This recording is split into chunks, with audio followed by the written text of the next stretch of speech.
Remains of unidentified victims of the 9/11 terror attacks in New York have been taken to Ground Zero ahead of the opening of a new memorial museum at the site.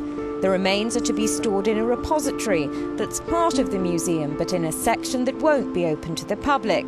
They'll be under the care of New York's chief medical examiner. His office will continue trying to match the fragments to the more than 1,000 victims who have yet to have any remains identified. Some family members of those killed in the September 11 attacks held a silent protest.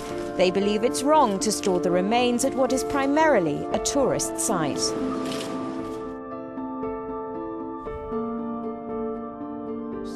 There are no bodies buried at the Vietnam Memorial, the World War I or the World War II memorials. This is a grave site that they decided without the input of the families where those bodies would be buried. The bodies that my team tried very hard to identify and could not. So that is not like any other place, and it is not a war memorial. Don't tell me that terrorism is war. Terrorism is very different. They go after our families, they go after our children, and they go after our souls. To have a cocktail party all over the graves of 8,000 human remains of New York City's heroes and victims is truly a sacrilege. Really horrible. They were dancing on our sons' graves, and I'm very insulted, and I think they crossed the line.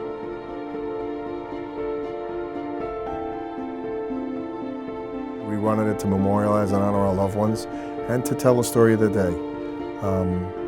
What happened, I think they lost track of what they were going to do.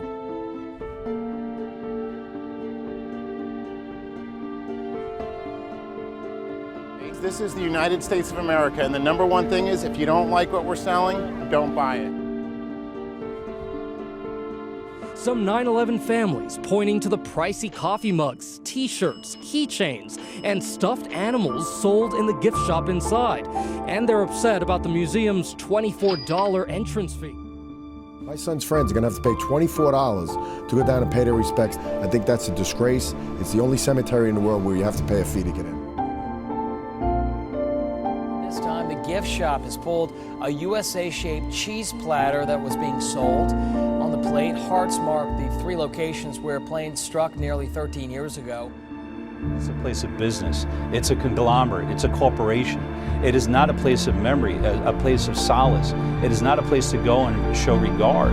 It's run by civilians who are business people, people who had nothing to do with running into the fire.